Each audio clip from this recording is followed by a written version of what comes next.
በታቦቱ ላይ ያለው እግዚአብሔር አይደለም። ታቦት እንጨት ነው፣ ታቦት ድንጋይ ነው ይላል። አዎ እንጨት ነው፣ ግን የሚሰብር እንጨት ነው። ሰብሮ ይጥላል። ይኸው ዳጎንን ሰበረው። እንጨት እኮ ነው፣ የግራር እንጨት ነው ታቦት። ወቁት እንደው ማለት የግራር እንጨት ነው። ከግራር እንጨት ታቦት ስራ ነው። ስለዚህ እዚህ ታቦት እንጨት ነው፣ ግን ሳይገባቸው የሚዳስሱትን እጃቸውን የሚቆርጥ ነው። ምናልባት ዛሬ ሰርቆ ይኸው እየዳሰስኩት ነው ልትል ትችላለህ። ነፍስን ምን ያህል እንደቆረጣት ግን አታውቅም። ከእግዚአብሔር እንዴት ባለ ሰይፍ ቆርጦ እንደጣለና እንደለየ አታውቅም። የሚሳለቁበትም ይኖራል። ይሄን ነው ታቦት የሚሉት ይላል። እስቲ እኔን ምን አደረገኝ ይላል። ይሄ ማለት ምን ማለት መሰለህ? ክርስቶስን በጥፊ እየመታ እስቲ ክርስቶስ ምን ታደርገናለህ እንደማለት እና አይሁድ ክርስቶስን በጥፊ እየመቱ ማቴዎስ 27 ላይ ማን ነው የመታ እስቲ ተናገር፣ እስቲ ከመስቀል ውረድ ብለው ስለተሳለቁበት እሱም ምንም ስላላደረጋቸው ክርስቶስ ተሸነፈ ማለት ነው። እንደምታውቁት እዛ ሁለተኛ ሳሙኤል ምዕራፍ 6 ላይ ሜልኮል የምትባለው በመስኮት አይታ ሳቀችበት ይላል። እግዚአብሔር ማህፀኗን ዘጋው።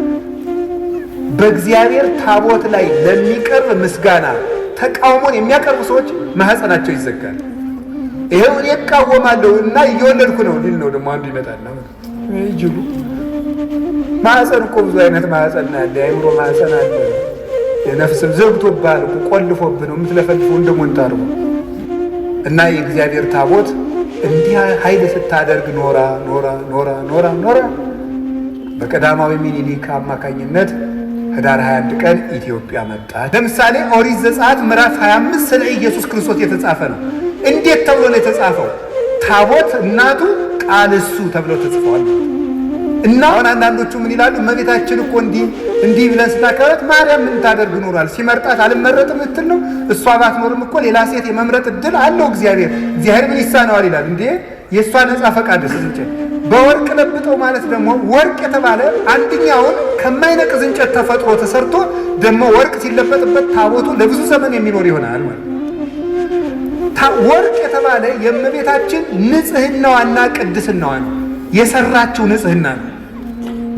ወርቅ በስመ አብ ወወልድ ወመንፈስ ቅዱስ አሐዱ አምላክ ይትባረክ እግዚአብሔር አምላከ አበዊነ ቅዱሳን ዘሰብሐ ምሕረቱ ላዕሌነ። እንማማረው የእግዚአብሔር ታቦት በሚል ርዕስ ነው የምንለው። ምንማማር እስኪ በሉ ድገሙ። እሺ የእግዚአብሔር ታቦት ኦሪት ዘጸአት ምዕራፍ 25 ከቁጥር 1 ጀምሮ ያለውን ነው የምንማማረው። ስለ ታቦት ያስፈልጋል አያስፈልግም የሚል ትምህርት ከሆነ እናውቀዋለን ብላችሁ ትምህርቱን ገመታችሁ እንዳትጨርሱት እሺ። የእግዚአብሔር ታቦት በሚል ርዕስ ነው የምንማማረው። ስለዚህ የደብተራ ኦሪትን አሰራሯን እግዚአብሔር ለሙሴ አሳየው። ሙሴም ባስልኤልና ኤልያብ የሚባሉ ጠበብትን ሰጥቶ እንዲሰራ አደረገው ማለት ነው። ሲሰራ እግዚአብሔር ሙሴን ወደ ሰማይ አሳርጎ ማለት ሕሊናውን ነጥቆ ተራራ ላይ አቆሞ 40 ቀን ጾሞ እግዚአብሔር ተገልጦ የሰጠው አሰራር። እኔ በዚህ ዘመን ታቦትን ጣዖት የሚሉት ሰዎች የሚያስቁኝ እንደው በጣም ይገርማል። እንደ ድንቁርና ያለ ጌትነት የለም መቼም። አለማወቅ ትልቅ ጌትነት ነው። ስጋት የለም። ሰው እኮ እየተማረ ሲሄድ ፈሪ እየሆነ ነው የሚሄድ። ታውቃላችሁ? ፈሪ ማለት ነው ማለት ነው። ይሄንስ ነገሌ ቢናገሩት ይሻላል ነው የሚለው። እኔ ባበላሸው ስለሚለው የማያውቅ ሰው ምን አለ? ደፋር የሚሆነው ሕፃንና ምንድን ነው አልተማረ ሰው። ያልተማረ ሰው ደፋር ነው። ቁንጫ፣ ዝንብ ያልተማረ ሰው አለ እንደ እውነቴን ነው። ቁንጫ አሁን ዘሎ የጳጳስ ቆብ ላይ ቁጭ ሊል ይችላል። ምን አገባው?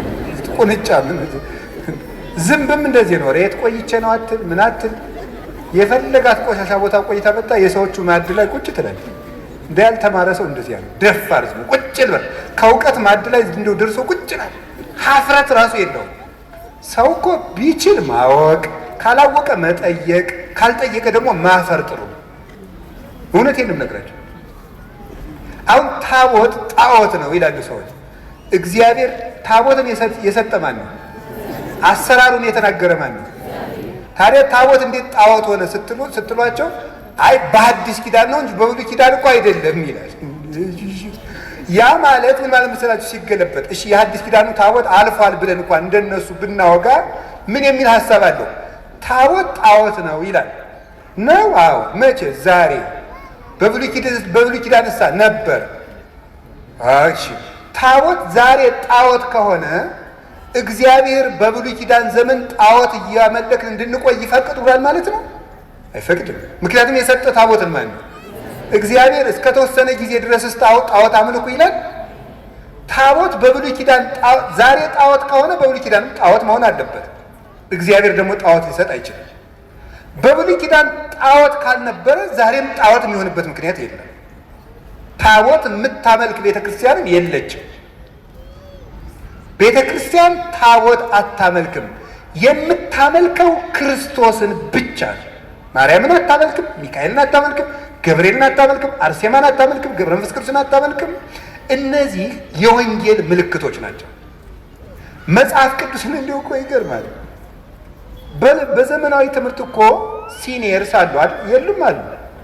አሉ የሉም? አሁን ሲኒየርስ ምንድን ናቸው? መጀመሪያ አንተ ስትማርና ሲያበቃ እንዴት እንደሚደረግ ተግባሩን የሚያሳዩ ናቸው። ፕራክቲክም ስትወጡ የሐኪሞቹ ለምሳሌ ኢንተርንሽፕ ነው የሚባለው።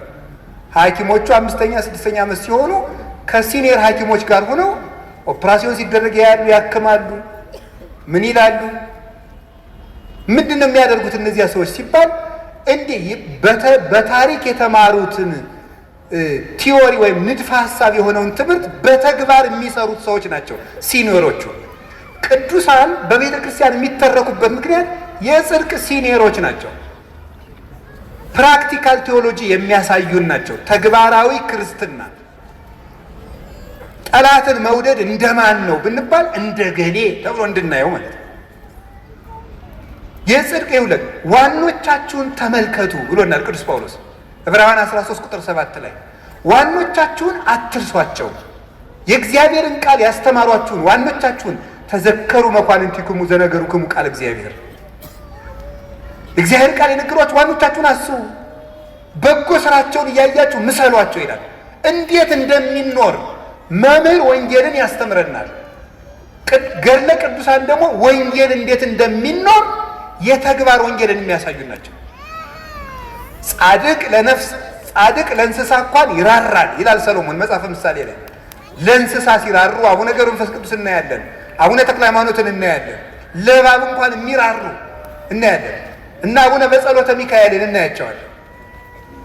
እነዚህ የወንጌል ምልክቶች ናቸው። የምናስባቸው መልካም ነገራቸውን እያየን እንድንከተል። በቤተ ክርስቲያን ውስጥ ታቦት የሚመለክባት ኦርቶዶክስ ቤተክርስቲያን የለችም። የሚመለከው ክርስቶስ ነው። በታቦቱ ላይ የሚጻፈው ስምም የኢየሱስ ክርስቶስ ነው። ከመለስሙ ለእግዚእነ ኢየሱስ ክርስቶስ ይስግድ ኩሉ ብርክ ዘውስተ ሰማይ ወዘውስተ ምድር ወዘበታሕቲሃ ለምድር የሚለው ፊልጵስዩስ ምዕራፍ 2 ቁጥር 8 ላይ ያለው ለኢየሱስ ክርስቶስ ከሰማይ በላይ ከምድር በታች በምድርም ያለው ጉልበት ሁሉ ሊሰግድ ይገባል የሚለው ለሚጻፍበት። ስለዚህ በብሉይ ኪዳን እግዚአብሔር ታቦትን ለምንድን ነው የሰጠ ስትሉ የሰማይ ስርዓትን ለማሳተፍ ነው። የሰማይ ስርዓትን ለማሳተፍ እግዚአብሔር ለሕዝቡ ቅርብ መሆኑን ለማሳየት ነው። ታቦት ሰጠ። መስጠት ቅርብ ወዳጅነት ነው። መስጠት ቅርብ ወዳጅነት ነው። መቀበልም ወዳጅነት ነው። ከምትጠሉት ሰው ወደ ስጦታ አትቀበሉ። ዕቃ ከመቀበል ልብን መቀበል ይቀድማል። ዕቃን ከመስጠትም ልብን መስጠት ይቀድማል። ስለዚህ መስጠትና መቀበል የፍቅር ምልክት ነው። እግዚአብሔር ታቦት ሰጠ። ቅርብነቱን አባትነቱን እግዚአብሔር ከኛ የራቀ አይደለም እንዲሉ ነው። 400 ዓመት በመከራ የኖሩ እስራኤላውያን እግዚአብሔር ሩቅ አይደለም ከኛ ጋር ነው እንዲሉ ታቦቱ ላይ ብርሃን እያሳረፈ ደመና እየከበበ ያሳያቸዋል። በታቦቱ ደግሞ በግ እያረዳችሁ አቅርቡልኝ፣ ርግብ አቅርቡልኝ፣ የበግ ደም የፍየል ደም አምጡልኝ ይላቸዋል። እግዚአብሔር የፍየል ደም፣ የበግ ደም፣ የወይፈን ደም፣ የኮርባ ደም፣ የርግብ ደም ርቦት፣ ስንዴ ርቦት፣ ወይን ርቦት ጠምቶት አይደለም አቅርቡ የሚል ምን ማለት ነው? አንድ ሰው አንዲት ድሃ ለአንድ ንጉሥ እችን እንደው ቅመስልኝ ብትለው ንጉሱ ቢቀበላ ምን ያህል ደግ ንጉሥ ነው፣ የድሃይቱን ገንዘብ ተቀበለ ተብሎ ይደነቃል። እግዚአብሔር ይሄን አምጡልኝ የሚለው ደግነቱን እንደሚወደን ለመግለጥ እንደሚወደን የምትወዱትን ሰው ስጦታ ትቀበላላችሁ። እግዚአብሔር እንደሚወደን ለማመልከት በታቦቱ ስጦታ ይቀበል ነበር። ታቦቱ የአብሮነት የሱታፌ እግዚአብሔር ከእግዚአብሔር ጋር የመኖር ማዕከላዊ ምልክት ነው የነበረው። እግዚአብሔር ሩቅ ነው እንዳይል። ይሄ ታቦት ምን እንዳደረገ እንዴት እንደተሰራ ልንገራችሁ። ከማይነቅዝ እንጨት ነው የተሰራው። ዘጸአት ምዕራፍ 25 ቁጥር 1 ጀምሮ ከማይነቅዝ እንጨት። በደንብ ስሙ ምዕመናን። ሌሎች የቤት ስራ ሲሰጧችሁ አንድ ጥቅስ አንጠልጥላችሁ ትመጣላችሁ። እኛ ስናስተምራችሁ አስቡን። እንዲሁ ምን እንዲሁ ቅዱስ ጳውሎስ እኮ እንዲሁ እንደዚህ ያለ አዚም ማን ያደረገባችሁ? እንዲሁ ባካችሁ ንገሩኛል። ማን ነው እንደዚህ ያለ አዚም የነገራ እንዲሁ ያደረገባችሁ አለ። እስቲ ስሙ። እውነቴን ከማይነቅዝ እንጨት ከግራር እንጨት ቁመቱን ክንድ ከስንዝር ወርዱን ክንድ ከስንዝር አቆልቋዩን 2 ክንድ ከስንዝር አድርገው በውስጥና በውጭ በወርቅ ለብጠው 4 ቀለበት አብጅለት። በእግዚአብሔር ዕጣት የተጻፉ 10 ቃላት ያለበትን ጽላት በታቦቱ ውስጥ አስገብተህ አኑር አለ። 2 ክንድ ከስንዝር ክንድ ከስንዝር ክንድ ከስንዝር ምንድን ነው ይሄ? ታቦት ይሄን አደረገና ሰራ። በወርቅ ለበጠው። 4 ቀለበት አደረገለት። 4 ማዕዘን ቢሆን እንደዚህ 4 ማዕዘን ቢሆን እዚህ ላይ 1 ቀለበት አለው፣ እዚህ ላይ 1 ቀለበት አለው፣ እዚህ ላይ 1 ቀለበት አለው፣ እዚህ 1 ቀለበት አለው። አንዱ መሎጊያ በዚህ ይገባል። 2 መሎጊያ ነው ያለው። በሁለቱ ቀለበቶች እንደዚህ ይገባል። አንዱ መሎጊያ በሁለቱ ቀለበቶች ይገባል። እንደዚህ አድርገው 4 ሰዎች ከፊት ይሸከሙታል። ከዚያ በኋላ ምን አደረገ መሰላችሁ? በስሬት መክደኛው ላይ ታቦቱን እዚያ ውስጥ ጽላት የሚባለው 10 ቃላት የተጻፉበት ነው። ታቦት የሚባለው ጽላቱ የሚገባበት ነው። እዚያ ውስጥ 10 ቃላት ተጽፈዋል። ታቦቱ ከገባ ጽላቱ ታቦቱ ውስጥ ከገባ በኋላ የስሬት መክደኛ የሚባላል። የስሬት መክደኛ ይባላል። መግጠሚያው ማለት ነው። እግዚአብሔር በስሬት መክደኛው በኩል ተገልጬ አነጋግርሃለሁ አለ። በቃል ኪዳኑ ታቦት በስሬት መክደኛው ላይ ካንተ ጋር ሆናለሁ ተገልጬም አነጋግርሃለሁ። ዘጸአት 25 22 ላይ ሲናገር በስሬት መክደኛው የስሬት መክደኛ። ከዚያ በኋላ በዚህ መሰረት እስራኤል ታቦት ያቀርባል፣ መስዋዕት ያቀርባል። እግዚአብሔር ይቀበላቸዋል። ሙሴም ሆነ አሮን ህዝቡን መምራት ሲጀምሩ ሲፈልጉ ወደ ደብተራ ኦሪት ይገቡና በስሬት መክደኛው በኩል የእግዚአብሔርን ፈቃድ ይጠይቃሉ። እግዚአብሔር በስሬት መክደኛው በኩል ቃል ይነግራቸዋል። ታቦቱ ካረፈበት ቦታ ላይ እግዚአብሔር ደመና ይጋርዳል፣ ብርሃን ያሰፍራል። የምስክር ታቦት የቃል ኪዳን ታቦት ይለዋል። ታቦቱ ባረፈበት ቤተ መቅደስ ላይ በድንኳኑ ላይ ደመና ከቦ ይታያል፣ ብርሃን ይሰፍርበታል። ከዚያ በኋላ እስራኤልን እረፉ ማለት ነው ትርጉም። እዚያ ውስጥ አርፈው ይሰነብታሉ። መሄድ ሲያስፈልግ ደግሞ ሰፍሮ የነበረው ደመናና ብርሃን ተነስቶ መምራት ይጀምራል። ያን ጊዜ ሂዱ ማለት ነው ብለው ሙሴና አሮን ይሄን ያውቁና እግዚአብሔር ይነሳ ጠላቶችም ይበተኑ የሚል ጸሎት ጸልየው ታቦተ ጽዮንን አንስተው ይሸከሟታል። ተሸክመው መንገዳቸውን ይጀምራሉ። እሷ ሳትንቀሳቀስ መንገድ መጀመር አይፈቀድም። የእግዚአብሔር ታቦት ሲነሳ ህዝቡም አብሮ 600 ሺህ ህዝብ አብሮ ይጓዛል። ስለዚህ ይሄ ታቦት የእግዚአብሔር ብርሃን የሚያርፍበት፣ የእግዚአብሔር ደመና የሚያርፍበት፣ መስዋዕት የሚያሳረጉበት፣ የእግዚአብሔርን ድምፅ የሚሰሙበት፣ እግዚአብሔር ከነሱ ጋር የሚሆኑበት፣ መንገዳቸውን የሚመራቸው ነበረ።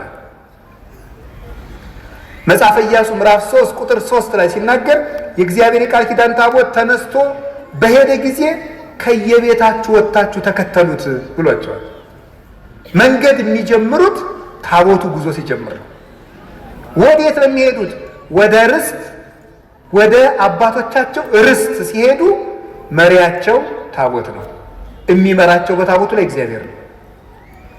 ሙሴም ካረፈ በኋላ መጽሐፈ ኢያሱ ምዕራፍ 1 ላይ እንደምንናገረው ዮርዳኖስን ሲሻገሩ መጀመሪያ በዮርዳኖሱ ወንዝ ላይ የገቡት ታቦት የተሸከሙ ካህናት ናቸው።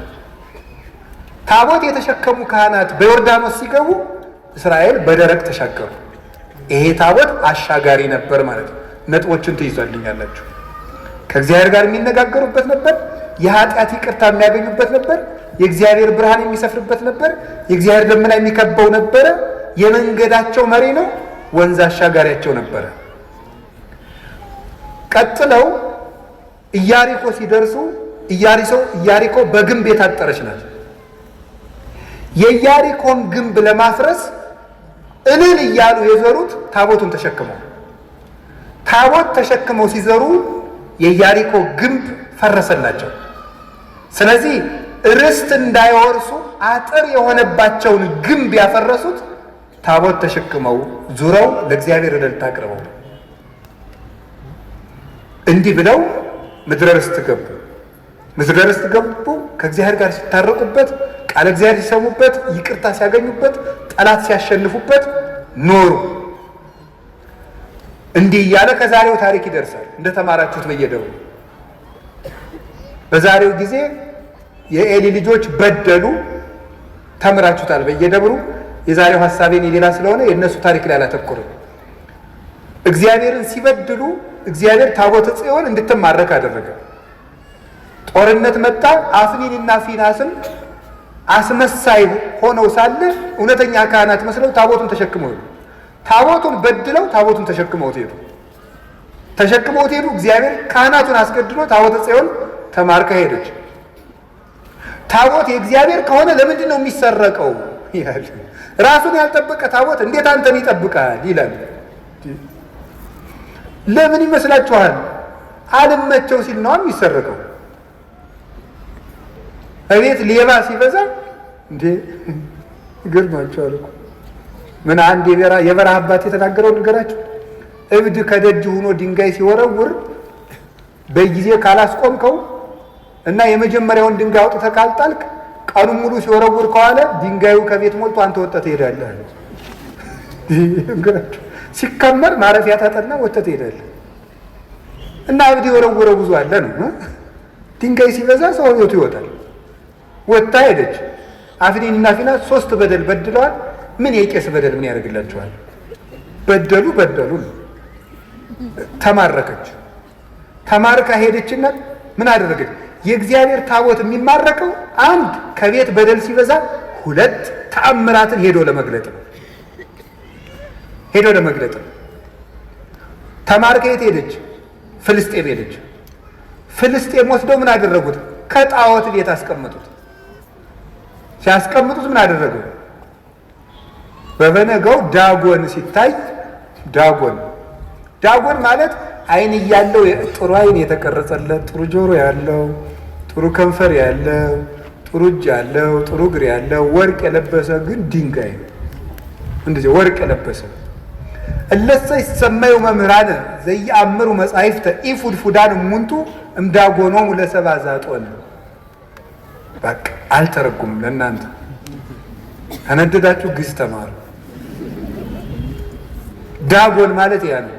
አሁን ለሊቃውንቱ የነገርኳቸው ማለት ነው። ስለዚህ ከዳጎን አጠገብ ሲያስቀምጡት በበነጋው ሲመጡ ዳጎን ከታቦተ ጽዮን ሰግዶ ተገኘ።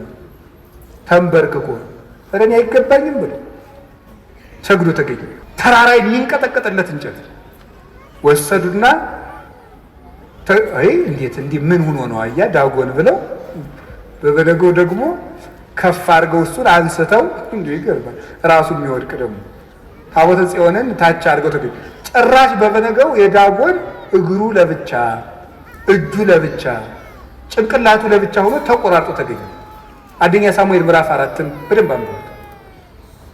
ፍልስጤም ውስጥ እንደደረገ ከዚያ በኋላ የሀገሩን ሰው በሙሉ እባጭ እበጥበታቸው። እባጭ ማለት ምን እንደሆነ ታውቃላችሁ? አዎ እባጭ ማለት የሰው ልጅ የመረቢያ አካሉ ግንዱ ነው አበጠ ማለት መራመድ መንቀሳቀስ አቃተ። አይጣ ላይ ድረስ ነው። ኧረ ትሂድልን ይህች ታቦት አለ። አዎ ከጋዛ ወደ አዛጦን ከአዛጦን ደግሞ ወደ ጌት ከጌት ደግሞ ወደ አስቀሎና ላኳት። እነዚህ ያለ የሀገሩን ሰው እየፈጀች ጠንቋዮች ቢጠየቁ የለም ይችን የእግዚአብሔር ታቦት ካልመለሳችሁ ሰላም አይመጣም ማለት እሺ ብለው ምን አደረጉ? የወርቅ አይጥ አምጥታባቸው ነው። እንግዲህ የእግዚአብሔርን ንብረት መውሰድ የቤት አይጥ ያመጣል። አይጥ አመጣችባቸው። የወርቅ አይጥ ሰሩና እጅ መንሻ ለእግዚአብሔር ሰጥ አድርገው በሁለት ጊደሮች ጀርባ ላይ ጭነው ታቦተ ጽዮንን ሰደዷል። ላሞቹ ወደ ቤታቸው ዘወር ሳይሉ ወደ ግራም ወደ ቀኝም ሳይሉ ታቦተ ጽዮንን ተሸክመው ሄዱ። ሄደች፣ ከአቢዳራ ቤት ገባች። የአቢዳራን ቤት ባረከችለት ታቦተ ጽዮን። አንደኛ ታቦተ ጽዮን አሸንፋ የመጣች ታቦት፣ ሁለተኛ ደግሞ ምን አደረገች? በረከት የሰጠች ታቦት። የአቢዳራን ቤት ባረከች። ከአቢዳራ ተነስታ ደግሞ ወደ ኢየሩሳሌም ስትመለስ በቅዱስ ዳዊት ዘመን ሁለተኛ ሳሙኤል ምዕራፍ 6 ላይ እንደምትመለከቱ ስትመለስ ደግሞ መንገድ ላይ የአቢዳራ ልጆች እየነዱ ሲወስዱ ዘንበል ስትል ኦዛ የሚባለው ሰው ሁለተኛ ሳሙኤል ምዕራፍ 6 ቁጥር 7 ላይ እደግፋለሁ ሲል መልአኩ መጥቶ እጁን ቆረጠው ይላል። ለምንድነው እጁን የቆረጠው? ክህነት ሳይኖረው ታቦትን መንካት ስለማይገባ እጁን አይደለም። አንተ ሰው አለ ቅዱስ ጳውሎስ ሮሜ 2 ላይ ትፈቅድሉ ታስተአብዶ ለእግዚአብሔር በብዝኃ ምሕረቱ ወበኦሆ ብሂሎቱ። አንተ ሞኝ እግዚአብሔር ሰላም አውሎ ስላሳደረ እየበደልከው ስላልቀሰፈ እግዚአብሔርን ሞኝ ልትለው ትወዳለህ? እንዲያ ስለታገዝ ትዕግስትን ጅልነት ታደርጋለህ። ወባይቱ በአምጣነ ኢትኔስ ትዘግ መቅሰፍተ ለርእስከ። ነገር ግን ንስሐ እንዳለመግባት ለራስህ ፍዳን ታከማቻለህ። ኢተአምሩኑ ከመሳሂሉ ለእግዚአብሔር ኪያከ ያገርም ሀበ ንስሐ። የእግዚአብሔር ቸርነት አንተን ለምሕረቱ ለመጥራት ነበር እንጂ እንድትጠፋበት አልነበረም ማለት። ስለዚህ የእግዚአብሔር ታቦት ሳይገባቸው የሚነኩትን የሚቆርጥ ከዳዊት ቤት መጣች። ቅዱስ ዳዊት ትሁቱ የእግዚአብሔር ታቦት ወደ ቤት መጣን ዘንድ እንደምን ይቻላል? በሙሉ ኃይል ወለብሰ ኤፉደ ቅኔሁ ዘያህይድ አይነ ይላል። አይንን የሚበዘብዝ ወርቅ ለብሶ በሙሉ ኃይሉ ነበር የሚዘምረው ቅዱስ ዳዊት እየዘለለ ደስ እያለ የእግዚአብሔር ታቦት ወደ እኔ ሊመጣ አይገባውም ብሎ እየዘለለ አመሰገነ። ልጅ ብቻ አይደለም፣ ልጅ የሚወልደው ማህፀን ብቻ አይደለም። ኢሳይያስ እኮ ትንቢተ ኢሳይያስ ምዕራፍ 46 ላይ ምን ይላል? ጸነስነ በእንተ ፈሪሆትከ ሐመምነ ወለድነ ይላል። አንተን መፍራትን ጸነስን፣ ምጥ ያዘን፣ ወለድን ይላል። ፈሪሃ እግዚአብሔርን መጽነስ አለ፣ ምግባር መውለድ አለ። ማህፀን የሚባለው ልጅ የሚወልደው ብቻ አይደለም፣ አይምሮም ማህፀን ነው። ያንን ይዘጋዋል እግዚአብሔር። የምህረት ማህፀን ይዘጋል፣ በር ይዘጋል እግዚአብሔር። እንዲህ ያደረገች ዳዊትን ግን ባረከችው። ህዳር 21 ቀን አክሱም የገባችበት ቀን ነው። 4 ማረፊያዎች ነበሯት። አንዱ መርጡለ ማርያም ይባላል፣ ምስራቅ ጎጃም ውስጥ ነው። መርጡለ ጽዮን ነበር የምትባለው። አንዱ ሳፍ ጽዮን ይባላል፣ ጣና ቂርቆስ ነው። እኔ የመጣሁበት ገዳም ነው። እዚያ አርፋለች። 4ቱ የጽዮን መንበሮች ነው የሚባሉት። አንደኛው ተድባበ ጽዮን ይባላል፣ ወሎ ውስጥ የሚገኝ ነው፣ ደቡብ ወሎ ውስጥ። አንደኛዋ አክሱም ጽዮን ናት። መጨረሻ ላይ ዛሬ አርፋ የምትገኘው አክሱም ነው። ህዳር 21 ቀን አንደኛ ከዚያ የገባችበት ቀን ነው። ሁለተኛ በግራኝ መሐመድ ጊዜ ታቦተ ጽዮን በስደት ዝዋይ ገዳም ቆይታለች። እዚህ ዝዋይ ቆይታ ግራኝ ካረፈ በኋላ ተመልሳ አክሱም የገባችው ህዳር 21 ቀን። ስለዚህ ታቦተ ጽዮን ይህን ሁሉ ኃይል አድርጋ መታ ኢትዮጵያውያን እኮ ወርቅ ህዝቦች ነን። በእውነቱ ኢትዮጵያ ብንሆን ኢትዮጵያውያን ብንሆን ማለት ነው። ኢትዮጵያውያን ኮቴሽን እግዚአብሔር የሚላት ኢትዮጵያ ማለት ነው። እናንተ በያፋችሁ የምትሏትን ኢትዮጵያ አይደለም የሚለው እግዚአብሔር የሚላት ኢትዮጵያ። ኢትዮጵያውያን ብንሆን ይገርማችኋል እኮ ኢትዮጵያ ኢትዮጵያ ትላላችሁ እንዴ? ብፁዓን ነን በእውነት ብፁዓን። እንዴት እኛ ይሄ ታቦት ከሲና ሲወርድ የለን። እኛ ይሄ ታቦት ደመና ሲጋርደው በደብረ ሲና አላየን። እኛ በስርየት መክደኛው ለሙሴ ሲነጋገረው አላየን። እኛ ይሄ ታቦት ዮርዳኖስን ሲከፍል አላየ ነው። እኛ ግንብ ሲያፈርስ አልነበርን። እኛ ዳጎንን ሲቀጠቅጥ አላየን። እኛ ጦርነት ሲያሸንፉበት አላየን። ሳናይ የምናምን ኢትዮጵያውያን ክቡራን ነን በእውነቱ ማለት ነው። ለዚህ ነው እግዚአብሔር ታቦተ ጽዮንን የሰጠን ማለት ነው። አይተው የገፋትን ታቦት ሳናይ ተቀበልናት። እግዚአብሔርን በዚች ታቦት እየባረከን አለ፣ እየባረከን ነው። ይህንን ታቦት ነው እግዚአብሔር ወደሚወዱት አምጥቶ ሰጠን። በታቦተ ጽዮን እግዚአብሔር ይባርከን። ህዳር 21 ቀን ታቦተ ጽዮን ስደቷ እንዳበቃ የኢትዮጵያን ስደትና መከራ በቃ ይበለን መድኃኒዓለም። የእግዚአብሔር ታቦት ምን ያደርጋል? እስቲ የእግዚአብሔር ታቦት በሉ። ምን ያደርጋል በሉ። እግዚአብሔር ይነጋገርበታል በሉ።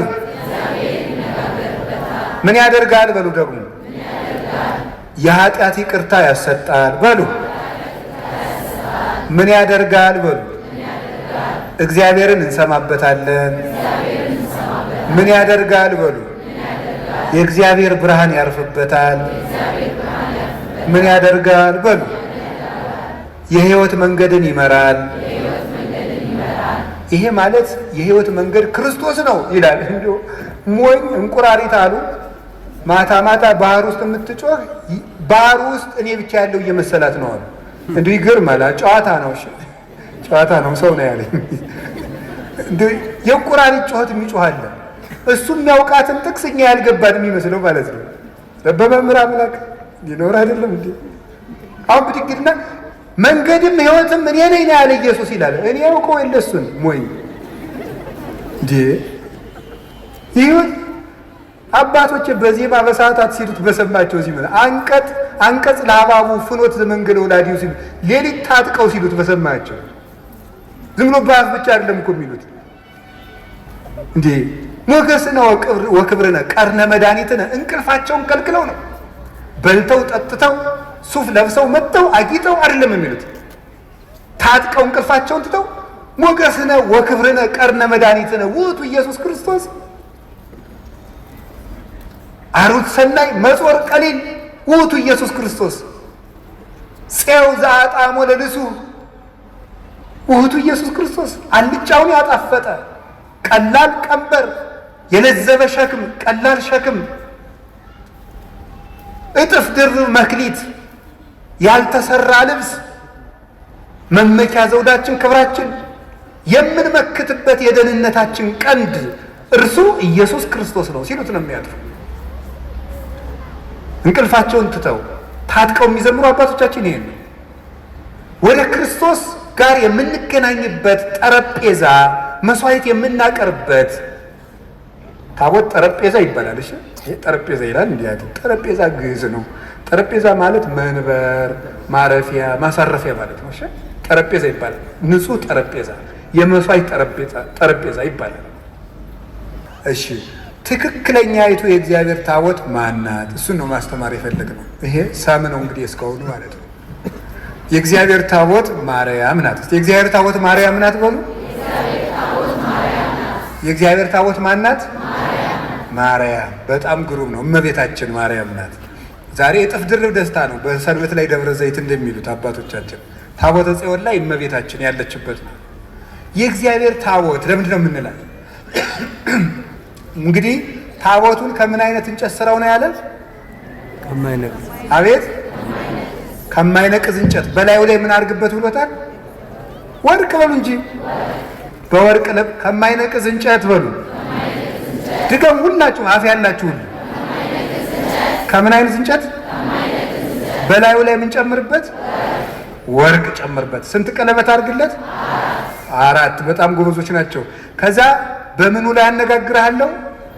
በስርየት መክደኛው ብሉ እንጂ በሞት ይሄን ድገሙት። አቤት ማን ነው የሚያነጋግረው? እግዚአብሔር ይስጣችሁ። እንግዲህ ታቦት ማናት? እመቤታችን በሉ። ምክንያቱ ለምንድን ነው መሰላችሁ? ዮሐንስ ወንጌል ምዕራፍ 1 ቁጥር 46 ላይ ፊልጶስ ለናትናኤል እንዲህ ብሎታል። ረከብንዎ ለኢየሱስ ዘይብልዎ ማስያዝ ዘጸሐፈ ሙሴ በእንቲአሁ ወነቢያትኒ ተነበዩ ሎቱ አለ። ሙሴ ስለሱ የጻፈለትን ነቢያት የተነበዩለትን ማስያዝ የሚሉትን ክርስቶስን አገኘነ አለ። ማን የጻፈለትን? ጆሮ ሙሴ በሉ እንጂ ማን የጻፈለትን? እግዚአብሔር ይስጣችሁ። ሕፃናት ሁሉ ሙሴ ይላሉ። ደስ ይላሉ እኮ እንደው ሕፃናት እያወሩ ነው የሚሰሙ። እንደ ሴቶቹ እያወሩ ይሰማሉ አይደል? ከታቸው ብዙ ጊዜ የሴቶች ማህበር ወግ ይበዛዋል፣ ግን እያወጉ ይሰማሉ። የሚያስገርማችሁ ነገር እኔ ይገርመኛል።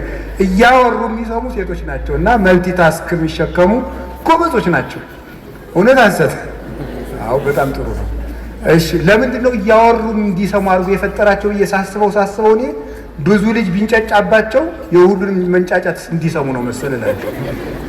ያኛው እማማ ቢል ሁሉንም ይሰሙታል። እና ደግሞ ሴቶች ማህበር ውስጥ ተቀምጠው እየጠጡ ከውጭ ልጅ ቢያለቅስ የልጃቸውን ድምፅ እያወሩ ይሰማሉ። አይገርማችሁ? በጣም ነው የሚገርመኝ። እናትነት ትልቅ ነገር ነው። ከቃሉ ጋር ናችሁ። ስለዚህ እግዚአብሔር ታቦት ስራ ነው። ታቦት እመቤታችን ናት። መጀመሪያ ከማይነቅዝ እንጨት ማለት ምን ማለት መስላችሁ? ከማይነቅዝ ነቀዝ መብላት ማለት ምን ማለት ነው? መቆንቆን መንቀዝ ምንድን ነው? እርግማን ኃጢአት ማለት ነው።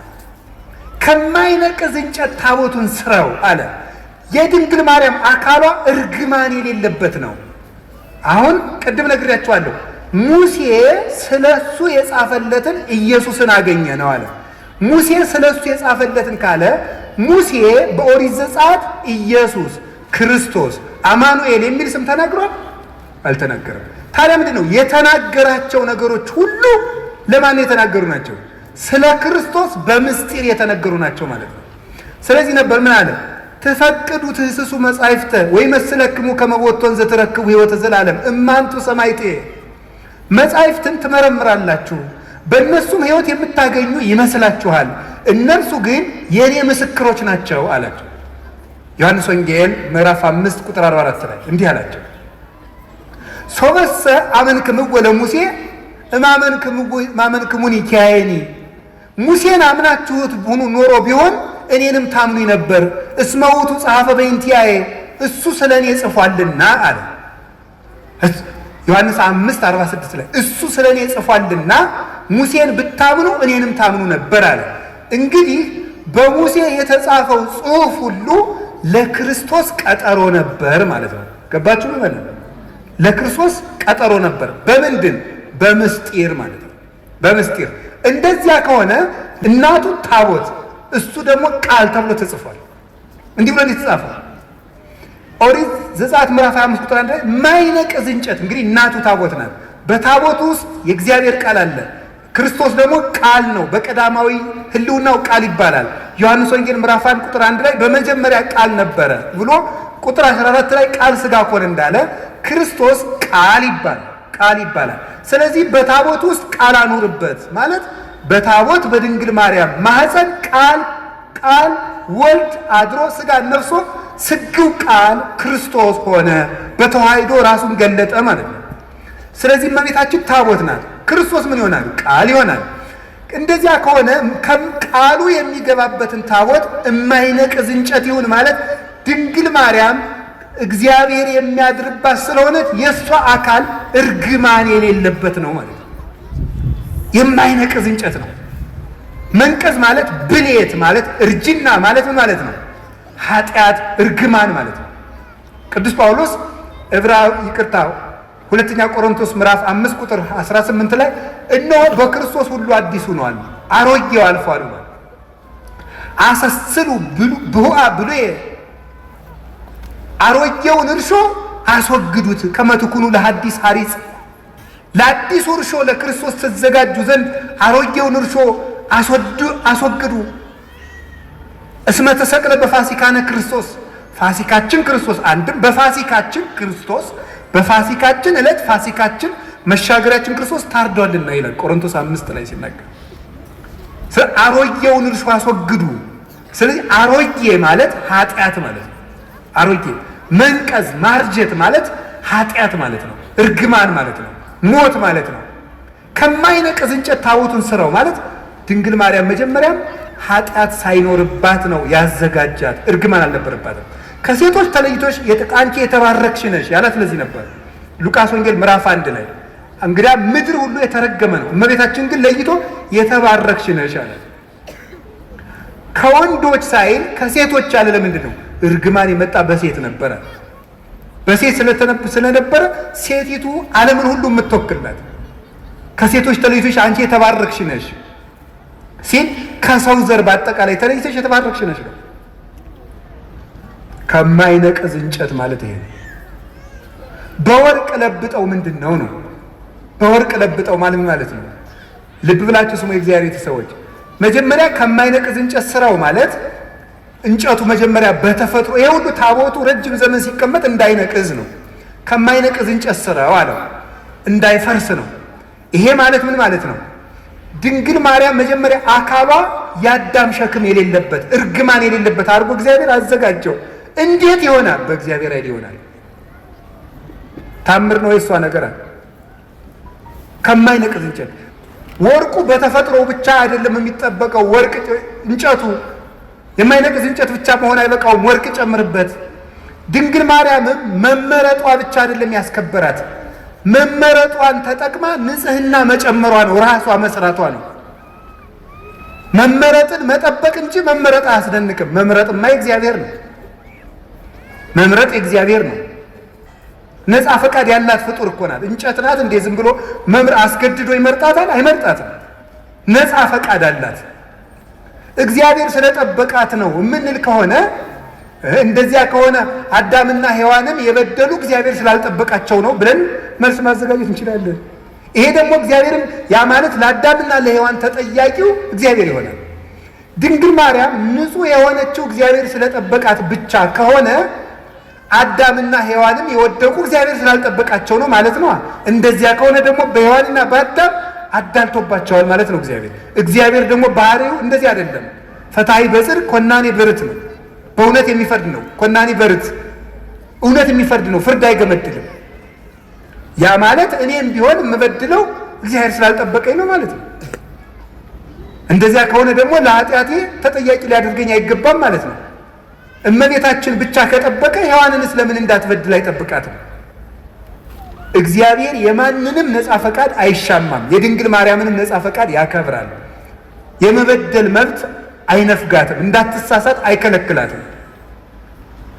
እሷ መጠበቋን መመረጧን አጽንታ በጠበቀች ንጹሕ ሆና በጸናች መጠን እግዚአብሔርን በእጁ እየደገፈ ጠበቃት። የመጀመሪያውን እሱ ባርኮ ሰጣት አካሏን ከማይነቅዝ እንጨት። እንጨቱ አለመንቀዙ በተፈጥሮ የተገኘ ነው። እግዚአብሔር ያነው እንዲያርጎ የፈጠረው። ድንግል ማርያም እርግማን የሌለባት መሆኗ በእግዚአብሔር እጅ ነው። በወርቅ መለበጥ ግን የሰው ነው። ንጽህና ጨምሮ መኖር ግን የእሷ ነው። ስማራያ እግዚአብሔር ይላሉ ሊቃውንቱ። እግዚአብሔር መረጣት ይልና ቢመርጣትማ ምን ይደንቃል? እንድትመረጡና ብትገኝ ነው እንጂ ይላል። እንድትመረጡና ተገኘች። ምርጫዋን ደግሞ አጸንታ ያዘች። ቅዱስ ጳውሎስ መመረጣችሁን ታጸኑ ዘንድ ከፊት ይልቅ አሁን ትጉ ያለን ለዚህ ነው። ስለዚህ እመቤታችን በወርቅ የተለበጠች ታቦት ናት። እስኪ በሉ በወርቅ የተለበጠች ሆኖ የማይነቅዝ የሚለው ትርጉሙ ምንድን ነው? አይ እናቶች እንደው ምዕመናን እንደው ደጋግናችሁ እኮ እናንተ የማይነቅዝ የሚለው ምንድን ነው ትርጉሙ? ለእመቤታችን ሲሆን ኃጢአት የሌለባት ነው። እርግማን የሌለባት። እስኪ እርግማን የሌለባት በሉ። ወይም የአዳም ጉስቁልና ያላረፈባት። እንጨቱ በተፈጥሮ የማይነቅዝ ነው። እመቤታችንም እግዚአብሔር ሲፈጥራት ከእናቷ ማኅፀን ሲለያት እርግማን እንዳይኖር አድርጎ ነው የጠበቃት። አቀባ ጰራቅሊጦስም ከርሰማ ወይ ረኩሰት በምንትንም ዘፈጠራ። እንዴት ሊሆን ይችላል? ከመምጽውር ጽሩየ ገብረ አለ ቅዱስ ዮሐንስ አፈወርቅ። ይሄ እንዴት ሊሳካ ይችላል ካል ወርቅ ከጭቃ እንደሚገኘው ነው አለ። ወርቅን ከጭቃ ታስገኘዋለህ። ስታነሳው ወርቁ ውስጥ ግን ጭቃ የለም። ድንግል ማርያም ከተረገመ ባህሪ ስትወጣ እርግማን ጉስቁል የሆነ ባህሪ ግን አልደረሰባትም። አባቶችም በብዙ ነገር ተርጉሞ በሾህ መካከል እንደተከበበች ጽጌረዳ ይላል። ጽጌረዳ አበባ እሾሁ መሃል ላይ ናት። እሾሁ ግን የለባትም። ድንግል ማርያም የእርግማን እሾህ ባለበት ዓለም ውስጥ እርግማኑ ሳያርፍባት ወጣች። እንደ ጽጌረዳይቱ መዓዛዋን ብቻ ይዛል። መዓዛ አፏሃ ከመ ኮል ወኩሉ ነገራ በሰላም ያለ ቅዱስ ያሬድ ይል አንደበቷ እንደ እንኮይ የሚያምር መዓዛውን ይዛ የወጣች እሾሁ ያልተከተላት ጽጌ ሃይማኖት ዘጸገየት በማእከለ ሐስዋክ በእሾህ መካከል አበባ የተገኘች የሃይማኖት አበባ መዓዛ ብቻ ያላት እሾሁ ግን የሌለባት የመካከለኛዋ ውብ ጽጌረዳ እመቤታችን ናት። እርግማን ያለካት። ወርቁ ግን ራሷ የሰራችው ንጽሕናዋ ነው። ዓይኗ ንጹሕ፣ ጴጥሮስ ተሳሳተ ተብሎ ተጽፏል። ሐዋርያት ተበተኑ ተብሎ ተጽፏል። አብርሃም በደለ ተብሎ ተጽፏል። ማርያም ይሄን አረገች ተብሎ አልተጻፈም። አንደበቷ ክርክም ያለ ነውር የሌለባት በእውነት ጠባቦት እህት ዘልህቀት በቤተ መቅደስ ውስጥ ተቀምጣ መልአክ እያነጋገራት ትዕቢት የሌለባት ትህት ጥበብን የተመላች እወቁኝ እወቁኝ የማትል ልጇ በሆሳዕና እንኳን እንደው ግርግር ሰው ሁሉ ሲበዛ ግን የአምላክ እናት ፊት አድርጉኝ የማትል በትህትና እስቲ እዚህ ላይ እመቤታችን እንዲህ አለች ተብሎ ሰምታችኋል? ሐዋርያት አነጠፉ፣ ገሌ ፊት ሄደ፣ ጴጥሮስ እንዲህ አለ ሲባል እሷ እንዲህ ነኝ የማትል ይሄ አይገባኝም ይሄ ይገባኛል የማትል ስደት አይገባኝም ሳትል የተሰደደች መልካም ነገር ይገባኛል አክብሩኝ የማትል ትህትናን የተመላች ወርቅ። ትንቢተ ዘካርያስ ምዕራፍ 4 ቁጥር 2 ላይ ነቢዩ ዘካርያስ ርኤ ተቃዋመ ማይቶት ዘካርያስ የወርቅ መቅረዝን አይቶት ነበረ። ምን ያለ ዘይትን የተመላ 7 አይጹቅ ያላት 7 ቅርንጫፍ ያላት 7 ቅርንጫፍ ያላት መቅረዝ ዘይት ያለባት ኩለንተሃ ወርቅ ይላል። ሁለመናዋ ወርቅ የሆነ መቅረዝ አየው ይላል። ትንቢተ ዘካርያስ ምዕራፍ 4 ቁጥር 2 ላይ ቅዱስ ያሬድ ይህን ወስዶ ይላል ዘሕዝቅኤል እጹት ምስራቅ ዘዘካርያስ ተቋም ዘወርቅ ማርያም ኢቲ ዘውዳሴሃ እሙቅ።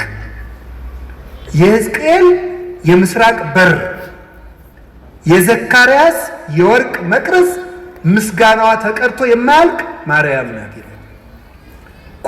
ኩለንተሃ ወርቅ ሁለመናዋ ወርቅ ነው ማለት ስጋዋ ወርቅ፣ ነፍሷ ወርቅ፣ ህሊናዋ ወርቅ፣ ልቧ ወርቅ፣ ህዋሳቷ ወርቅ፣ ስሟ ወርቅ፣ ሁለንተናዋ ገንዘብ የሆነ ጸጋን የተመላች እጅ እግሯ ገንዘብ የሆነ ናት እመቤታችን። እኛ እኮ እንደው ብዙ የሚጣል ያለን እንደ ዱባ ታውቃላችሁ። በቤተ ክርስቲያን ስርዓት ዱባ ለቤተ ክርስቲያን ስለት አይገባም። አይገርማችሁ? ፍትሐ ነገሥት አንቀጽ 17 ላይ አንቀጸ ምጽዋት ላይ ዱባ ለቤተ ክርስቲያን አያምጡ ይላል። ለምን? ዱባ ብዙ የሚጣል አለው። አያችሁ? የሚጣል ነገር የሚበዛባቸው ሰዎች ቤተክርስቲያን አይግቡ ማለት ነው። ዱባቱ ነው። እሺ ዱባ ማለት የሚጣለው የሚበዛ ነው። እንደኛ እኮ ብዙ የሚጣል ነገር አለን። እንደው ብዙ ወጥቶ የሚወድቅ ጓዛ ምንን እንደው እና ዱባቱና ቅልም አይገባም ይላል። ውስጡ መራራ ነውና መራራ ሰዎች በቤተክርስቲያን ርስት የላቸውም ማለት ነው። መራራ መሆን ክፉ ነው። ስለዚህ እመቤታችን ግን የሚጣል የሌላት አልብኪ ነውር ወይ ምንትኒ በላይሌኪ ኩለንታኪ ሰናይት እንታቤ ወዳጄ ሁለንተናሽ ውብ ነው ምንም ነውር የለብሽም ብሏታል ልጇ ሰሎሞን። በወርቅ የተለበጠችው ታቦት ማድረግ አንዳች ነገር ያልተገኘባት የቅድስና ማህተም ያተማት የእግዚአብሔር ከተማ የመሰላሏ ጫፍ ላይ ይላል አይደለም እንዴ? የመሰላሏ ጫፍ ላይ እግዚአብሔር ተቀምጦባት ነበር ይላል። መሰላል እመቤታችን ናት። የመሰላሏ ጫፍ አይምሮዋ ነው። አይምሮዋ ውስጥ ህሊናዋ ውስጥ ከእግዚአብሔር ውጭ ምንም ገብቶባት የማታውቅ እንተ ኢርእያ አይነ ንስር ዲያብሎስ ያልተመለከታት የታጠረች ገነት እጹቅ አዘቅተማ ሕይወት የታጠረች አትክልት የተገጠመች የውሃ ጉድጓድ አዘቅተማ ሕይወት የሕይወት ውሃን ያፈለቀች የታተመች የውሃ ምንጭ እመቤታችን ናት። የእግዚአብሔር ታቦት ይሏችኋል፣ ማርያም ናት። 2 ክንድ ከስንዝር ያለው ከአዳም እስከ ኖህ ያለው ጊዜ ነው። እሱ 2256 ዘመን ይሆናል። 1 ክንድ ከስንዝር የሚለው ከኖህ እስከ ሙሴ ያለው ነው፣ 1644 ይሆናል። 1 ክንድ ከስንዝር ቁመት ወርድ ቁመት አቆልቋይ 1 ክንድ ከስንዝር የሚለው ደግሞ ከሙሴ እስከ እመቤታችን 1600 ይሆናል። ይህን ስትገጥሙት 5500 ዘመን። እንዲህ ያለ ታቦት አበጅ ማለት 5500 ዘመን ሲያልቅ የምትመጣ የእግዚአብሔር ማደሪያ ታቦት አለች ማለት ነው። 4 ቀለበት አብጅለት ማለት 4 ቀለበት ማለት ዓይን፣ ጆሮ፣ እጅ፣ አፍንጫ። ስለዚህ 4 ቀለበት በወርቅ ለብጠው የወርቅ ቀለበት ማብጅለት ማለት እመቤታችን በጆሮዋ አልበደለችም፣ በዓይኗ አልበደለችም፣ በአፍንጫዋ አልበደለችም፣ በእጇ ዳሳ አልበደለችም። 4ቱን ቀለበት ወርቅ አድርገው ማለት ሰው የሚበድላቸው በሮቿ ሁሉ የእመቤታችን ንጹሕ ናቸው እንደጠራ ወርቅ። የስርየት መክደኛ የተባለ ድንግልናዋ ነው። መክደኛ የታተመ ድንግልና ነው። የታተመ ድንግልና በስርየት መክደኛው አነጋገር ስርየት ማለት ይቅርታ ነው። የስርየት መክደኛ ማለት በድንግል ማርያም ድንግልና በኩል እግዚአብሔር ይቅርታን ይዞ መጥቷል። ፈቂዶ ይፈውስ ትዝምደሰብ ተገምረ በማኅፀነ ድንግል ታቢዮ ለኩሉ ኃይል እለ በሰማያት ማኅደር። ባሕርየ ሰብእ ነገደ ሰብእ ላድን ባለ ጊዜ ከሰራዊተ መላእክት ተሰውሮ በድንግል ማርያም ማኅፀን አደረ። እኔ እንደው ማርያም ምን አድርገልኛለች የሚለኝ ሰው ኢየሱስ ነው እንጂ የሚለኝ ሰው እግዚአብሔር ሰውን ላድን ብሎ የት ሄደ ብዬ ነው የምጠይቀው። እግዚአብሔር ሰውን ላድን ብሎ ወደ ማርያም መጣ ነው የማውቀው የማገኘው መጽሐፍ እኮ የሚለኝ። እግዚአብሔር ሰውን ሊያድን መጣ። እንዲህ አለ እኮ ጌታ እስመ መጽአ ወልደ እጓለ እመሕያው ከመ ይሕስስ ወያድን ዘተሃጉለ። የሰው ልጅ የጠፋውን ሊፈልግና ሊያድን መጥቷል አለ ማቴዎስ 18 ላይ። የሰው ልጅ የጠፋውን ሊያድን መጥቷል። የሰው ልጅ ክርስቶስ የጠፋውን ሊያድን መጣ። የጠፋውን ሊያድን ሲመጣ ወዴት መጣ? መጀመሪያ ወደ ድንግል ማርያም መጣ። እግዚአብሔር ድህነትን ይዞ ጉዞ የጀመረባት ገብቶ የከተመባት የድህነት ሀገር፣ የፈውስ ሙዳይ፣ የሃይማኖት ከተማ በቤታችን። ስለዚህ የስርየት መክደኛው ይቅርታ የተገኘበት ድንግልና ያላት የሔዋን ድንግልና ሞት ነበር ያመጣብን። የይቅርታ ድንግልና የማን ድንግልና ይቅርታ አምጥቶልናል? ይቅርታ እኮ ክርስቶስ ነው። ምህረት ክርስቶስ ነው። ጠለ ምህረት፣ የምህረት ዝናብ፣ የምህረት ጠል፣ የምህረት ውሃ፣ የምህረት ፀሐይ፣ የምህረት ብርሃን ክርስቶስ ነው። የምህረት ዛፍ ክርስቶስ ነው። የምህረት ፍሬ ክርስቶስ ነው። እሱን ያስገኘ ድንግልና የድንግል ማርያም ነው።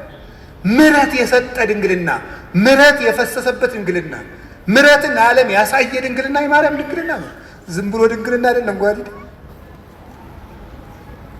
አብይ ውእቱ ስብሐተ ድንግልናኪ በማርያም ድንግል ፍጽምት በድንጋሌ ሥጋ በድንጋሌ ነፍስ ህትምት የምትሆኝ እመቤታችን በክብረ ወሊድ ላይ የተሰጠች ክብረ ድንግልና አብይ ነው፣ ብዙ ነው፣ ገናና ነው ይላሉ ሊቃውንት ውዳሴ ማርያም ሲተረጉሙ። እናንተ ምን አለባችሁ? አይበርዳችሁ? አይሞቃችሁ? እናንተ ኳስ ነው የሚደንቃችሁ። እንዲሁ ተጃጅላችሁ ያለቃችሁ ሰዎች ይቅር በሉኝ እሺ። ገሎ ማዳን ዘይቤ ማለት ነው። እሺ ከቃሉ ጋር ናችሁ። እግዚአብሔር ከሁላችን ጋር ይሁን እና ይሄ እስቲ የስርየት የድንግል ማርያምን ድንግልና የስርየት መክደኛ በሉት። በእውነት በሉ እንጂ የስርየት መክደኛ ያለበት ምክንያት ድንግልናዋ ማኅተመ ድንግልናዋ ስላልተፈታ ነው።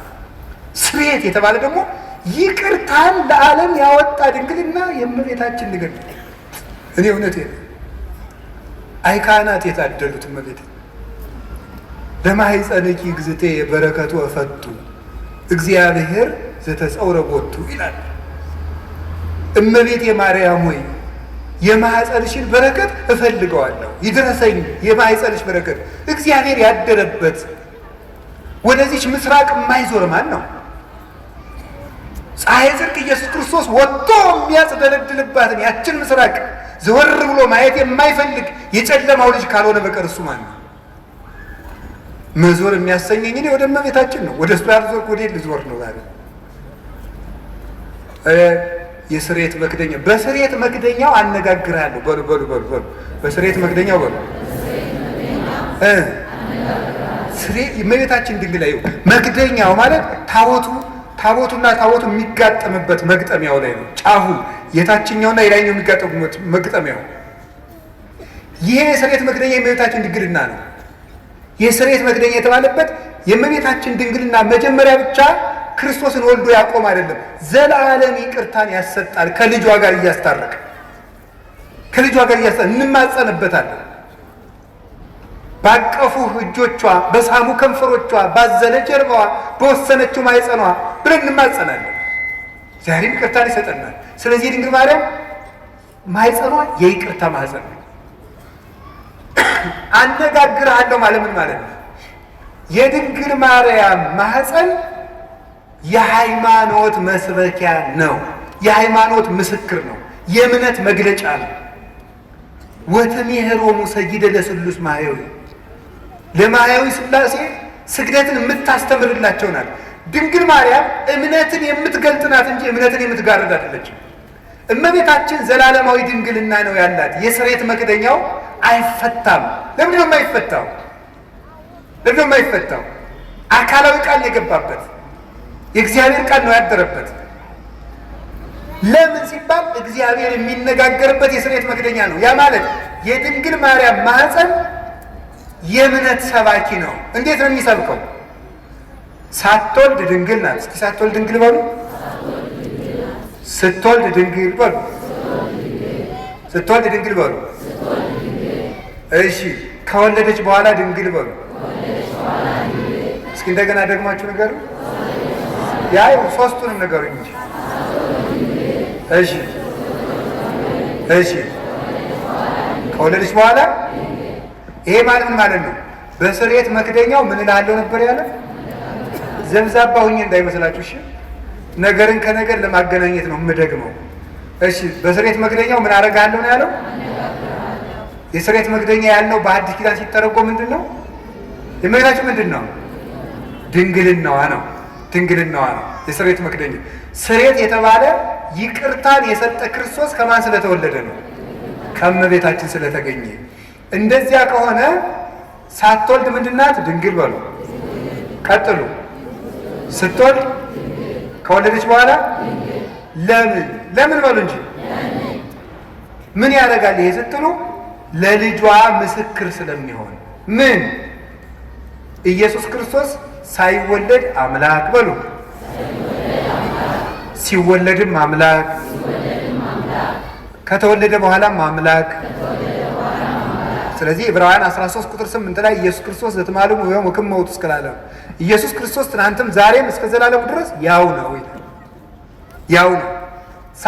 ሳትወልድ ድንግል፣ ሳይወለድ አምላክ፣ ስትወልድ ድንግል፣ ሲወለድም አምላክ፣ ከወለደች በኋላም ድንግል፣ ከተወለደ በኋላም አምላክ። ድንግልናዋ አለመለወጡ የልጇ አምላክነት ላለመለወጡ ማስረጃ ነው። ለማይለወጠው ልጇ ምስክር እንድትሆን እሱ ሰው ቢሆንም አምላክነቱ ስላልተለወጠ እሷም ብትወልድም ድንግልናዋ አልተለወጠም። ለልጇ ምስክር ናት። በስርየተ መክደኛው አነጋግርሃለሁ ማለት አለመለወጤን፣ የማልለወጥ አምላክ መሆኔን በማይለወጠው በእናቴ ድንግልና እነግርሃለሁ፣ አስተምርሃለሁ ማለት ነው።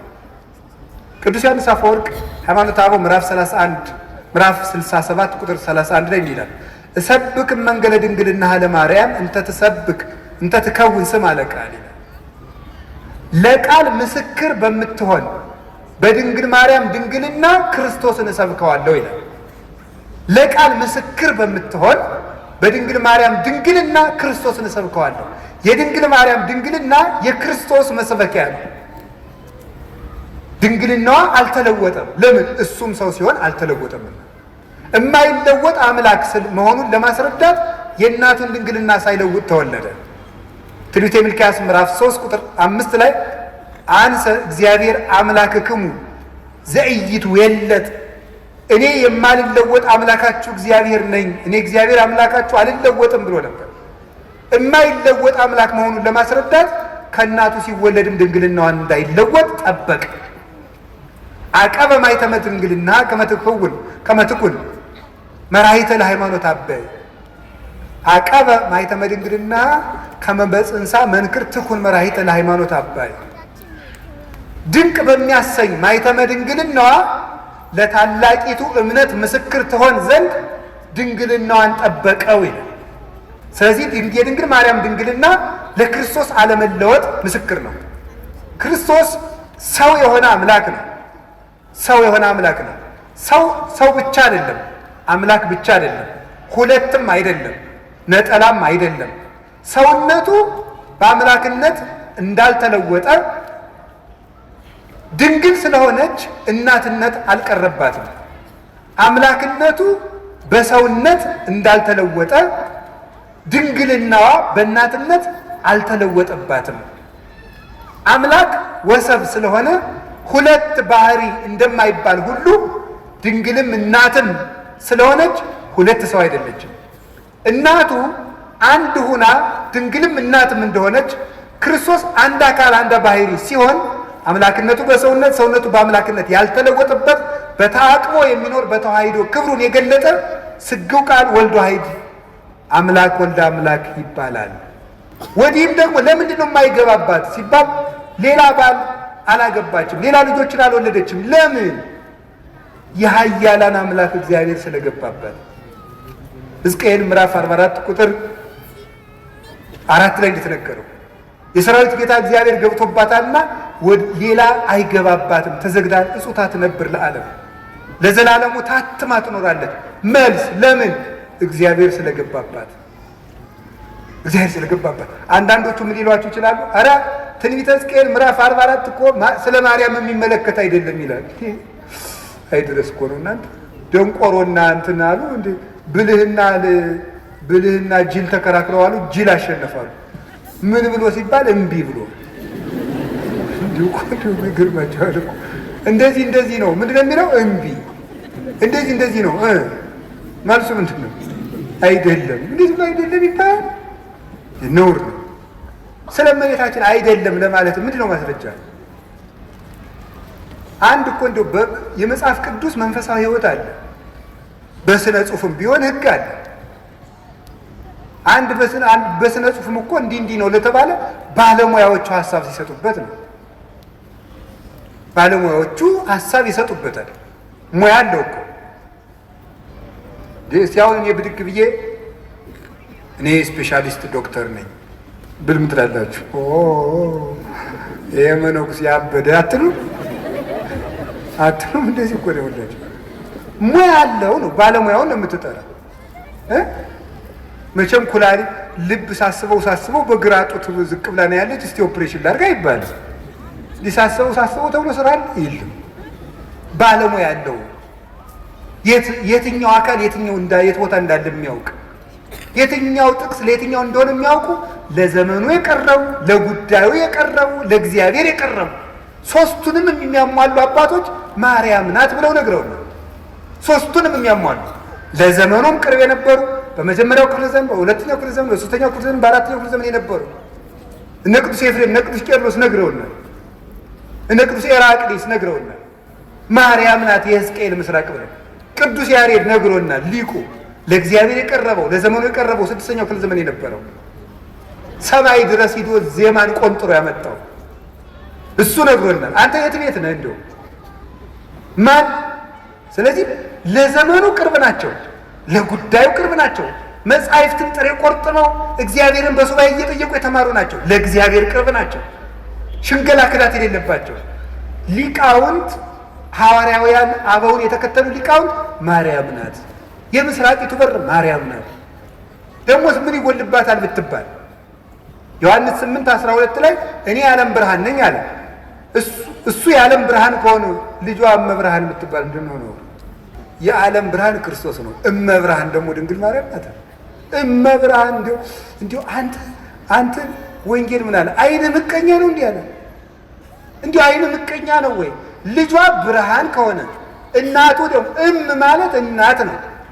ብርሃን ማለት የብርሃን እናት ነው። እንዲሁ ያማል ብርሃን ማለት ምንድን ነው የሚቸግርህ? ልጇ ብርሃን ነኝ አለ። እንደወለደችው ደግሞ ነገረው ያው ወንጌል። እንዴት ብርሃን አትላትም? ምቀኝነት እኮ ነው። ራይ ድረስ ነው። እንዲሁ በማይደረስበት ይቀናል እንዴ? ትባሸቃላችሁ እንዴ? ጠላት ከፈለጋችሁ ሰይጣን አላችኋል እንዴ? እሱን አትሰላለፉትም? እንዲሁ ማርያም ምን አደረገቻችሁ? ምሕረት አዝላ በመጣች። ስለዚህ የእግዚአብሔር ሰዎች እመቤታችን የብርሃን እናቱ የፀሐይ ጽድቅ እናት ናት። ስለዚህ እመቤታችን ቅድስት ድንግል ማርያም የእግዚአብሔር ዙፋን ናት። ደመና መንፈስ ቅዱስ የጋረዳት ናት። መስዋዕት ያርግ ነበር በታቦቱ። እመቤታችንንም ጸሎት እናሳርግባታለን ታቦት ስለሆነች። ቅዳሴ መሀል እመቤታችን ለምንጠር ለምን ተፈስሒ ወዘንሥእ ለኪ ዳይና ቅድስት ምልዕተ ድንግል በኩሉ ጊዜ ወላዲተ አምላክ እሙ ለክርስቶስ አይርይ ጸሎተነ ዲበ መልዕልት አበ ፍቁር ወልድኪ። ሌላ የለው። ድነተ ሥጋ ድነተ ነፍስን የምንለምንሽ ክብርን የተመላሽ ቅድስት ሆይ ደስ ይበለሽ። ወደ ልጅሽ ወደ ወዳጅሽ ወደ ላይ ጸሎታችንን አሳርጊ። በቃ ታቦት ናታ። እስራኤል በታቦት ጸሎት ያሳርጉ ነበር። እኛ በእመቤታችን ታቦትነት ጸሎትን ወደ ልጇ እናሳርጋለን። ሰዎች ግን የሚመስላቸው ድንግል ማርያም አማላጅ ናት ሲባል የለም ክርስቶስ ዓርብ በደሙ ስላስታረቀን የእሱን አማላጅነት ትጋራለች ይመስላቸዋል። እንደዚህ አይደለም። የእመቤታችን ምልጃ ወደ ክርስቶስ የርቅ ስራ የሚያደርስ ነው እንጂ የክርስቶስን ደም ተካክሎ ወይም እኩል ሆኖ ወይም ተደምሮ ወይም ተባብሮ እኩል ያድናል ማለት አይደለም። ሰውን ሁሉ እየሳባችሁ ወደ እኔ አምጡት ብሎ ሐዋርያትን የላከ አምላክ እናቱንም የምሕረት ገመድ አድርጎ እሱ በደሙ ወደ ሰጠን ይቅርታ እንድንደርስ ጫፏን ይዘን ወደ እሱ የምንሄድባት የምሕረት ሀብል ናት እመቤታችን። ለዚህ ነው የሰጠን። እሷን ይዘን ወደ እሱ እንድንቀርብ ምን ብሎ ነበር? ዮሐንስ 12 ላይ እኔ ከላይ ሄድና ስባችኋለሁ አለን። እናቱን ገመድ አድርጎ እየጎተተ ይወስድናል፣ ይስበናል በእናቱ ፍቅር። ስለዚህ እምከመ ተለአልኩ ስብ ኩሉ ሀቤ እኔ ከፍ ብዬ እናንተን እስባለሁ ብሎናል። ኦ ሀብለ ምሕረት እንተ ብኪ ስብ እግዚአብሔር ኩሉ ዓለም ሀቤሁ አለ ድርሳነ ኪዳነ ምሕረትን የደረሰው ሊቅ። እግዚአብሔር ዓለሙን ሁሉ ወደ ራሱ የሚስብብሽ የምሕረት ገመድ ሆይ አለ። እግዚአብሔር ዓለምን ለመሳብ የላካት ገመድ ናት። ልጇማ በደሙ ያጠበን ያነጻን ቅዱስ አካላዊ ቃል። ስለዚህ እመቤታችን ምዕራገ ጸሎታችን ናት፣ ታቦት እንደሚያሳርግ። አሁን እዚህ ቅዳሴ ላይ ምን ይላል ካህኑ? ስብሐት ወክብር ለስሉስ ቅዱስ ይደሉ። መልሱ እንጂ እንደዚህ እያደረገ ቤተ ክርስቲያኑን ምን ይለዋል? ይዞረዋል አይዞረውም? ይዞረዋል አሉ ሕፃኑ። ምን እንደሆነ እኮ አይገባቸውም ሕፃናት፣ ግን እኔ እንዲሁ ይገርሙኛል። ይዞረዋል አይዞረውም? ዙሮ ሲጨርስ ምን እያለ ይገባል መሰላችሁ? መጨረሻ እናንተ አሰሙትም እንጂ ግዕዝ እንዲሁ ይገርማል። ጀርመን እንግሊዘኛ ግዕዝ በፒኤችዲ ትሰጣለች። እናንተ ደህና ዋላችሁ አታውቁም፣ እዚህ ተቀምጣለች። እና ዙሮ ሲጨርስ እንደዚህ አጥሞ ዙሮ ሲገባ ብለን እግዚአብሔር አምላኬ በከማና አልከ ጥቅማ ለኢያሪኮ በእደ ኢያሱ ገብርከ ወልደ ነዌ ከማዋንህል ጥቅማ ኃጢአቴ ወኃጢአቶሙ ለኵሎሙ ሕዝብከ ይላል። አቤቱ ፈጣሪ እግዚአብሔር ሆይ በባሪያህ በኢያሱ እጅ የኢያሪኮን ግንብ እንዳፈረስክ በእኔ በባሪያህ እጅ የሕዝብህን የኃጢአት ግንብ አፍርስ ይላል። አጥኖ ሲገባ ነው። እዚያ መቅደሱ ሲገባና ተፈሥሒ ማርያም ምልዕተ ጸጋ ታቦቱን ተሸክመው አይደል ግንቡን የዞሩት? ተፈሥሒ ማርያም ምልዕተ ጸጋ ይላል። እግዚአብሔር ምስሌኪ ግንቡን የሚያፈርሰው እግዚአብሔር፣ የሚዞሩ ግን እልልታውን የሚያቀርቡት በታቦቱ። ኃጢአታችን ይቅር የሚለን የሚደመስስልን ልጇ ክርስቶስ ይቅር በለን ብለን ጸሎታችን የምናሳርግባት ታቦት እመቤታችን የኃጢአታችን ግንብ እንዲፈርስ ተሸክመናት የምንዞራት ታቦታችን ነው። የሚያፈርስልን ግን ልጇ ነው። ይቅር የሚለን እሱ። ከዚያት ርስት ይዘዋት የገቡ ታቦት እስቲ በሉ ርስት በሉ። ስለዚህ እመቤታችን መንግስተ ሰማያት ይዛን የምትገባ ታቦት ናት። እግዚአብሔር ብቻ ላገለገለባት መቅደስ አንክሮ ይገባል። እግዚአብሔር ብቻ የገባባት መቅደስ ድንግል ማርያም ናት። ወደ እሷ ገባ፣ አገለገለባት። እሱ ብቻ የገባባት ናት፣ ሌላ አይገባባትም። ሞትም ሊደፍራት አይችልም። ስለዚህ የሰው ልጅ መሆኗ እንዲታወቅ የልጇን አዳኝነት ቤዛነት መከተል ስላለባት እሷም ነፍሷ ከስጋዋ ተለይቶ ሞትን ቀምሳለች፣ ግን ተነስታለች።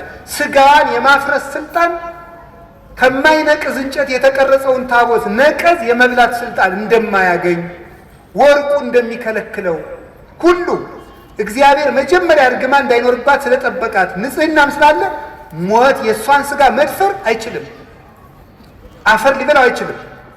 ስለዚህም ተነሳች። ተነስታም ዮሐንስ ወንጌላዊ ታቦት ስለሆነች አየኋት አለ። አይ ታቦት ናት ያችማ ስንል ደግሞ ያችን ታቦት ሰው ናት ብሎ ነቁጭ አለ። ራዕየ ዮሐንስ ምዕራፍ 12 ቁጥር 1 ላይ በሰማይ ታላቅ ምልክት ታየ፣ ብእሲት እንተ ትለብስ ፀሐይ፣ ፀሐይን የለበሰች ወርኅታይተ እገሪሃ፣ ጨረቃ ከእግሯ ስር ያለች፣ ወከዋክብት በዲበ ርእሳ፣ በራሷ ላይ ከዋክብት ያሉላት ሴት አየቻል። ዮሐንስ 11 ላይ ታቦት አየዋልና 12 ላይ ሴት አየዋል።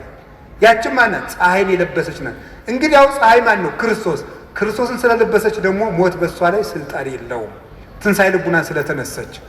እንግዲህ የሁላችሁ እግዚአብሔር አካላዊ ቃል ያደረባት ጸሎታችን የምታሳርግ ድንግልናዋ የሚያስተምር ብርሃን የሰፈረባት ደመና መንፈስ ቅዱስ የሚገባት መንገድን የምትመራን የምታሻግረን የኃጢአታችን ግንብ እንዲፈርስ የምታማልደን ርስት የምንወርስባት ሞት በሷ ላይ ስልጣን የሌለባት በክብር ያረገች እናት የእግዚአብሔር ታቦት ይሏችኋል ማርያም ናት።